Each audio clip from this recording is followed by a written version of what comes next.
Good morning, or good afternoon, or good evening, depending on where you're joining us from. My name is Jason Buffington, hosting the last Industry Insights from Veeam for 2021. If you joined us last week, Dave Russell and we went through our favorite industry trends and what was really driving 2001 strategy. We do want to find out where you're from as we talk about how to move into 2022. So if we bring up the map really quick, I hail from the great state of Texas. Our producer is in Georgia. Social media is running out of Romania. And I noticed that Pennsylvania is signed up. And so joining us with that very classic Philadelphia accent, Charles Clarke, welcome to the program today. Thank you, Jason. Thanks very much for having me. Yes, this is my strong North Philadelphia accent, as you can see. So I am originally from Scotland, as you can probably tell. I spent quite a bit of time in Australia, but didn't pick up that accent. But now happy to be living in the city of brotherly love. And yes, haven't picked up the Philly accent yet, though. Working on it. That is fantastic. But your dog is named Rocky, so at least you understand the vernacular and the importance of the region. Well, my dog is named Rocky, but I've realised Rocky is one of those Scottish words that sounds very different with an American accent. So when I pick him up from daycare, I inevitably have to ask for Rocky instead of Rocky, or else I'll get someone else's dog. So I'm learning as we go. Nice. Although I imagine there's probably more than one Rocky as a canine in the streets of Philly. So you can ask Charles about his dog or anything else related to Veeam. So we promise this is a little bit of an Ask Me Anything kind of session. Charles, actually, you are one of our most tenured and most seasoned architects. You're the ones who actually make good on many of the promises that Veeam delivers, don't you? We do our level best, Jason. So yes, I'm a senior director of solutions architects for North America.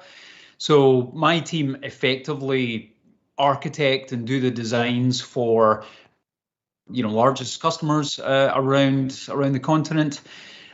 We are, I noticed from your poll last week that kind of reliability of backups was one of the kind of key measures that customers are looking to improve, or customers are looking to lean into. And really, that's what my team does, is making sure that our customers are building the best backup solution that they possibly can. So we work with our alliance partners, we work with the customers themselves to develop a solution that's going to work best for them, maximize throughput, maximize the recovery objectives that they've set, and all around have a good Veeam experience. So that's a great segue. So let's go back and take a second look at some of those market trends that we published at the beginning of the year to say this is what's driving change in data protection in 2021. And I think there's two things I would draw the folks' eyes to that are watching for today. Charles, you already mentioned the very top one, one of the most common, actually second most common, but the most important. When customers said what's the most important reason why they would change their current backup solution, it's literally just to make it work, to improve the reliability of that. Now, we'd like to think that Veeam is always built in and reliable, but there are things that people should be thinking about in order to really ensure that reliability. That's where good architecture comes in. Anything you want to riff on that? Otherwise, I'm going to take you into recovery point objective and recovery time objective, which was actually the most common response that's driving change. Talk about those two things and your perspective when you talk to real customers. Yeah, I absolutely. So, it's funny. I'm kind of often asked, "What's your favorite feature at Veeam?" And I mean, Veeam has so many amazing features, and instant recovery, ensure backup, and data labs, and Office 365 recoveries, and a million things. But for me, so I'm now 12 years in at Veeam, so I've been here quite a wee while. And the thing that always kind of makes me smile when I work with Veeam customers is just the reliability of the engine. Our engine is so well tuned, if it's well balanced across the data path, and so reliable that usually the feedback that we hear from customers, because generally when we're working with customers, just getting the backup done is kind of that first step, and then we get on to recovery. We'll get to that in a sec, but getting the backup done is that first step. So if you have an engine that can get the backup done, can get it done within the backup window, can get it done without constant retries and failures and babysitting, then you've got a win. And really, the engine that's built into Veeam Backup and Replication delivers that, better than anybody, I think. I had not remembered that you have been with Veeam for 12 years. Yeah, I So know. we definitely have the right guy for the Ask Me Anything. So yeah, anything in Veeam's history from the very beginning, almost, please feel free to ask Charles. So Charles, you mentioned that engine and as that core feature. One of the things I was really surprised by, so when we did our data protection research for 2021, one of the things that we asked was around frequency of protection. And I think the frequency of protection is the reverse of how much data can I afford to lose. Right. So that's looking at RPO for a second. If we go to the second data chart for this, what was asked of customers, this is not Veeam customers, this was an unbiased survey, nearly 3,000 respondents. But we asked them what level of data tolerance could they afford to lose, and by way of how often they protect their high priority data, and contrast that with the rest of their environment, the normal data. And I was struck by two things. One, the shape of the data is not that different, right? The shape of the data between the high priority stuff, yeah, you expect the high priority stuff to be a little bit more leaning in that left versus the rest of the environment. And then the other thing I was struck by is looking at just those three left pillars, the data of an hour or less, or maybe even the 2 hours or less gets to center screen. So for the 2 hours or less, see if it's high priority, check my math here, 23, 33, 43, 45, 55, 63%-ish of the high priority data. And then 24, 34, 37, 57. So not that many points of difference in the 2 hour or less range. Now, Charles, we're in the backup business, but you don't get a 2 hour protection window if the only thing you're doing is traditional backup, right? This is where snapshotting, is it replication, is it both? I mean, how do customers achieve this kind of frequency of protection? Well, I mean, I think the first thing I want to comment on is like how close those two numbers are, which is actually a little surprising to me. You would expect that higher applications were backed up with far more frequency, right? The reason that I think that might be, well, there's a couple of reasons for that. One of it is operationally, it's simply easier for organizations to kind of lump things together into backup jobs or backup policies, and we certainly see that. So when we work with customers, often we'll look at how they're categorizing the workloads and categorizing the data. It may be through VMware tags, or it may be through the presence of certain applications inside the workload. But we'll encourage organizations to think about almost kind of a pyramid of priority, and many organizations don't. They kind of think block, where they should be thinking pyramid. So we do have that conversation with customers regularly to kind of try and figure out what high priority means. In terms of the mechanism for doing that, of course, from our perspective, we started out doing, basically VMware snapshots, and we've sort of graduated. Of course, that's still a mechanism that we use, but we've sort of graduated into leveraging things like storage snapshots, leveraging things like CDP that effectively allow a much higher frequency of backups. And what we find happens with customers that perform those backups at a much higher frequency is not only do they get more restore points and kind of get out of jail cards more frequently, but it also gives them the ability to leverage that data elsewhere inside the business. So if I look at something like backup for storage snapshots, we see customers that not only use that as a recovery point, but without putting additional load on the storage and the production storage, but also using it to provision that data elsewhere for application testing. We obviously over the last couple of weeks we've been dealing with Log4j or Log4j, or the one of the sort of holy wars about what to call it. But an example like that, where you think about data reuse and what we can do with our data labs and with Sure Backup, actually is a prime use case for something like that, or for any vulnerability. Think of it, millions of organizations around the world are now going to have to go and do patching and do testing. Is this a vulnerability that applies to us? So how do they do that? Well, if only there was some magical mechanism where I could leverage what I've already got in terms of my backup archives or my storage array. If only I could automate this somehow into this magical isolated network environment separate from the rest of the organization, rest of the production workloads, and then test. Is it a vulnerability? Yes, no. I patch it. Does anything else break? Yes, no. And then I have a clear roadmap for how I'm actually going to roll that into production. And of course, Veeam delivers against all those capabilities. So using those lower RPO, restore points, unlocks capabilities like that, in addition to other things.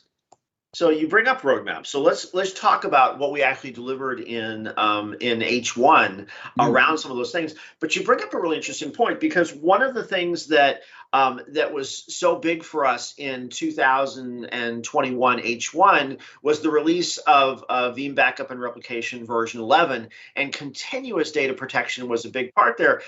Now you brought up Log4j. Now, normally, when we talk about shrinking data loss and frequency of protection, which is what we were just talking about earlier in that chart, you're shrinking that window down. But when you talk about something that's been infected, the copy that's seconds old or maybe minutes old, that's exactly not the copy that you want to recover from, isn't it? I mean, how do you talk a little bit more about what does that mean when we talk about hardening that data, and then also separating between the recovery goals of fire and flood, where CDP becomes really interesting, versus something that's been infected or a cyber vulnerability? Talk about how you coach customers through that.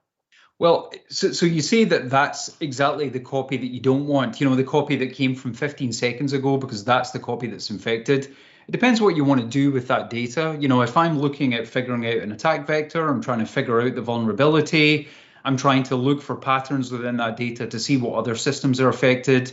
The kind of forensic aspect of using replicated data to figure that out is actually incredibly valuable to customers. So we see customers that will, do a recovery, and we'll talk about that in a wee second, but do a recovery, but then want to use a more live copy of the data for that sort of forensic analysis to see how they can prevent this from happening again. So it's not like that nearline replica is valueless. Actually, it does have a lot of value.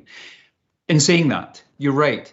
If I have a vulnerability, or I have an infection, malware, ransomware, whatever it might be, that's in the production data and replicated across every 15 seconds, well, I might need to roll back to something older.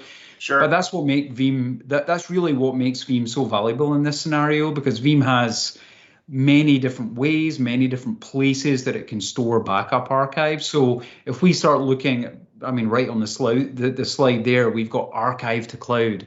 So it may be that the offsite copy of your data is set to be immutable, so can't be attacked by that, a potential vulnerability, but is also archived somewhere else offsite, and it could be an older copy that becomes the foundation for recovery.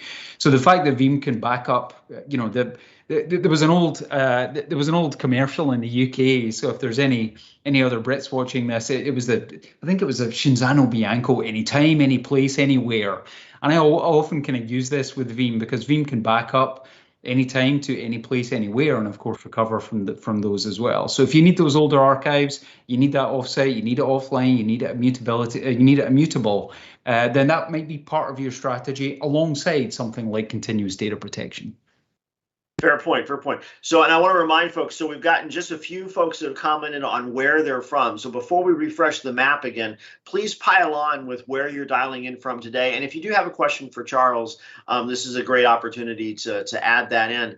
Charles, let's kind of switch gears in, because you're talking about protecting from anywhere. That also includes an increasingly growing number of different kinds of platforms to protect. One of the other industry trends that we monitored in 2021 was the goal towards hybrid. And so if we can bring up the stats on what hybrid cloud looks like moving into 2021. Now, for the folks that haven't seen this chart before, basically, we've had two different research projects a year apart. So in 2020, let's just look at the physical servers on the left-hand side. In 2020, we asked organizations what percentage of your servers were physical versus virtual versus cloud, and you get 38 versus 30 versus 32 going across the three. And then what did they think it was going to be 2 years later, which gives you that lime green across the way. A year later, we asked what they were in 21, and again, what they thought 2 years later would be in 23. So when you interleave these, you get kind of two really interesting trends. You see the gradual declination of physical servers, and we think that's in part due to the fact of cloud-first strategy. We also argue that they thought it was going to take 2 years to get from looking on that left-hand side from 38 to 29, but the 2020 data was pre-COVID. The 2021 data was post-COVID, and we know a lot of digital transformation, IT modernization happened during that time. So it only took them the 1 year to get down there. We do see that overall the percentage of servers, not that the data center is going away, but the percentage of servers within the data center goes down a little bit, the physical ones. We see virtual in the middle stays relatively flat. It was 30, thought it was going to stay 30. Actually, now it's 23. I think it's going to stay 24. So what's vertical will likely stay roughly flat. And then what you see on that right-hand side are those gains around either hyperscale hosted, so traditional IaaS, or doing more of an outsourcing model and doing more like a regional service provider. They thought it was going to go from 32 to 41, but actually, we know transformation happened, right? So we're at 47 going towards 52. When you look at that as a trend line for hybrid, and of course, there's not just one cloud, what is the advice that you're giving customers in the field when they're talking about, hey, my CIO wants us to go cloud first as an infrastructure? Is it lift and shift? Do I need to reimagine my plans? No, by the way, what's the backup ramifications of that? What kind of conversations are you having with customers? Yeah, it's interesting. It does vary quite a bit, honestly.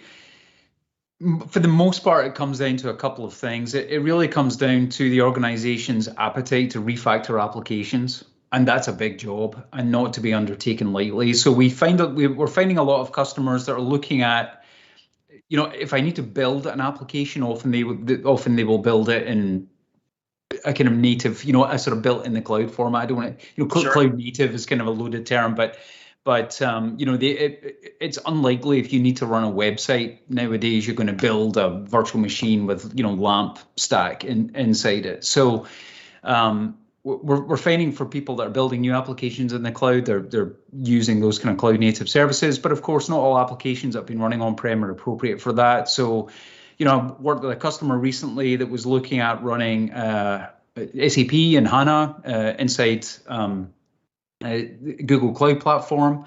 So essentially what they were doing was kind of a lift and shift of their database data into what effectively was kind of an IaaS and hosted infrastructure up inside GCP. So it does vary. I think a lot of organizations are at that kind of tipping point. Like, do we just chuck VMs up there and what are the implications of that? Or do we look at refactoring applications? So that's often where the conversation comes down to.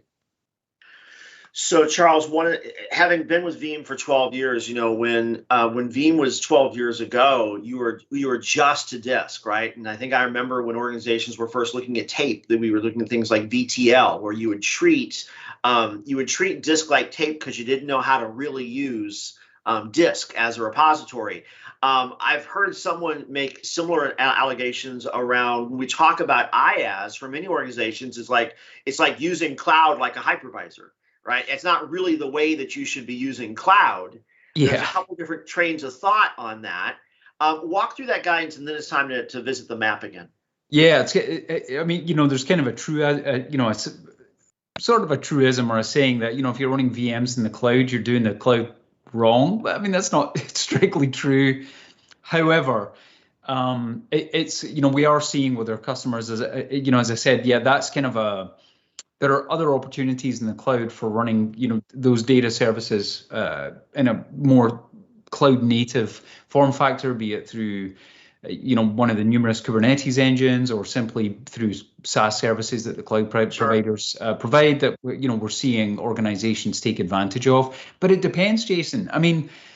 There are applications that are critical to people's business that they can run in the cloud inside IaaS, and that's just the way it, because of that application or because they don't want to refactor it or other dependencies, that's where they are. And, we worked with a customer recently, actually, who had a recovery event. They were looking at migration into a hyperscale cloud, but then they actually had a ransomware event, and then ended up using Veeam to do direct recovery into hyperscale cloud. And then that was them. They were planning on moving anyway, but because they were able to just right click recover to cloud and get it out of on-prem, then that was kind of their, gave them, accelerated their timeline a wee bit, but that gave them the impetus to move up there, and their applications are running fine up there. So, and I wouldn't bash IaaS and I wouldn't bash VTL. You get such great benefits. It's not the difference between right and wrong. I think it's the difference between very good and great. Let's take a look at the map.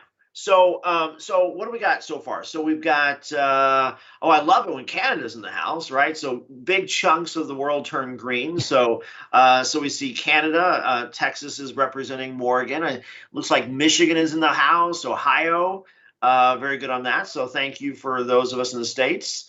Over in Europe, so Russia, another big part of the world turns green with that. So thank you for that as well. And I think that's Saudi Arabia. Also in the house, so welcome there, and Egypt is in the house, and then let's go over and look at Asia. Wow, is that Thailand? We don't get Thailand very often. That's awesome.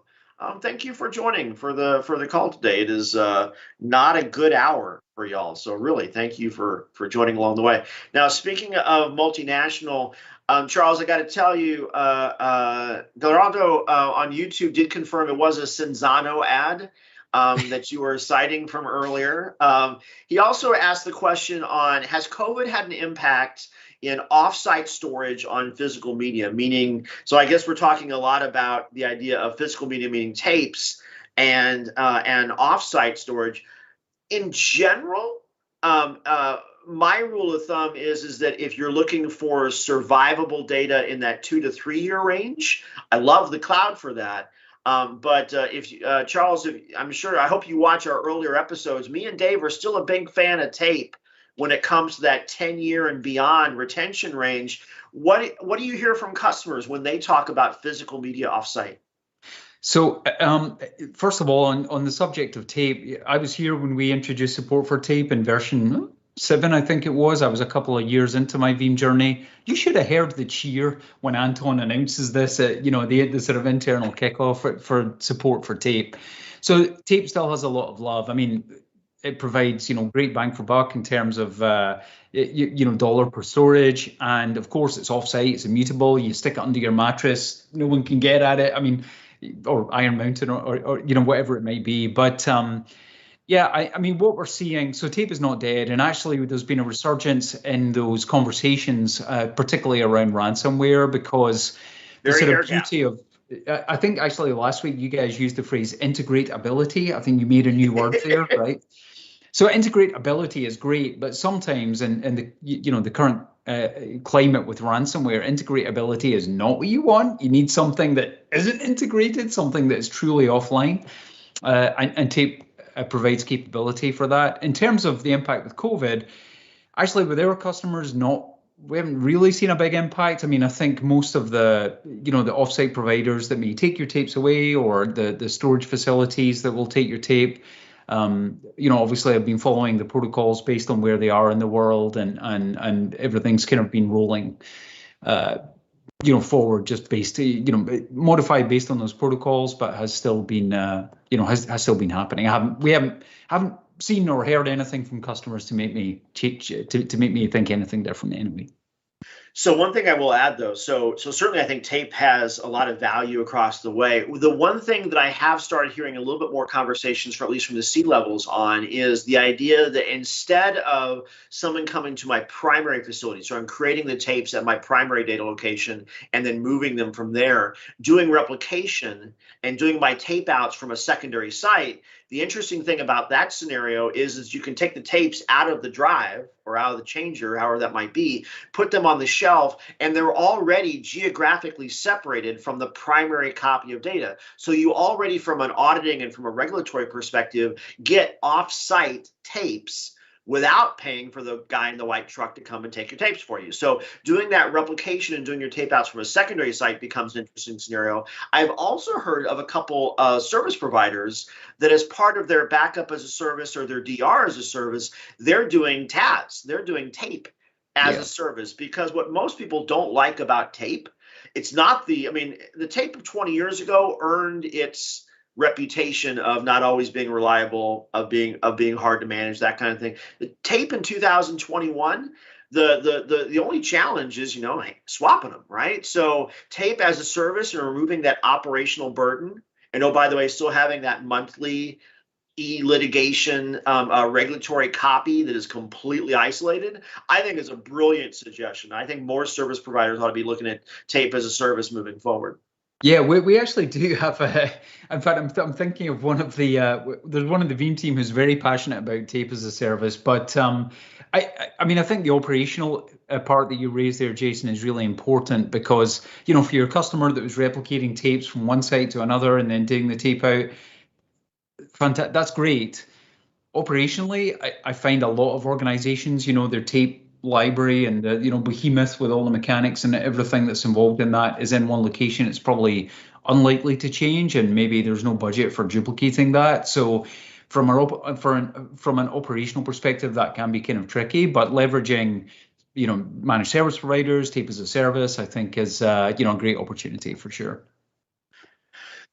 So I've got one question in the queue, and then we're going to, just because we've got a lot of stuff to talk through, let's go to the Veeam platform slide for a second, because we talk a lot about the data center. We've talked a lot about IaaS going on. There's a breadth of other things that we protect, and this actually kind of cues up the question. So Mahmoud made a question on, we had Veeam Enterprise. It was discouraging to know we had to get a new license to backup Exchange in Office 365. Now, one of the things that we've done over time, and Charles, you've seen licensing evolve quite a bit from the per VM model that we originally started with. And certainly, if you're protecting Exchange on-prem, a physical license from Windows or a VM would be more than enough to do that. Actually, a socket would be even ideal. Of course, when we go to something like Office 365, the monetization unit is different because it's SaaS. Yeah. Right. So we're doing more like on a per user basis. I do want to get to the MQ, but any comments on that breadth and some of how you've had to help organizations coach through that kind of evolution? I think, I mean, honestly, Office 365 does kind of stand apart because it's an application that stands apart really from anything else that we protect.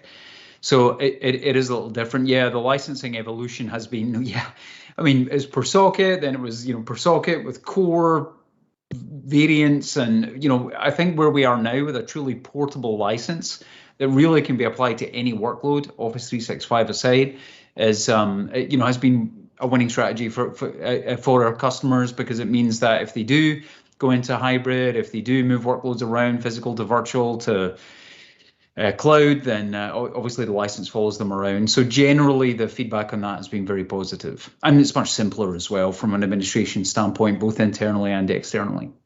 Yeah, and I think if you look at, if you're thinking about a server that got moved, right? So I'm protecting a server, and maybe that server was physical, and then later it was virtual, and then later it was, cloud hosted. That vol license makes sense for those kinds of things, but you don't actually pay for even Office 365 on a server. It's not like you pay for, hey, I launched Office 365 and everybody gets one cost. It is on a mailbox basis. So what we've tried to do is continue to evolve the licensing to match with how do you consume the production platform and give parity on that. But the point is valid. It's just for everything else, it makes sense. It just didn't for that particular one.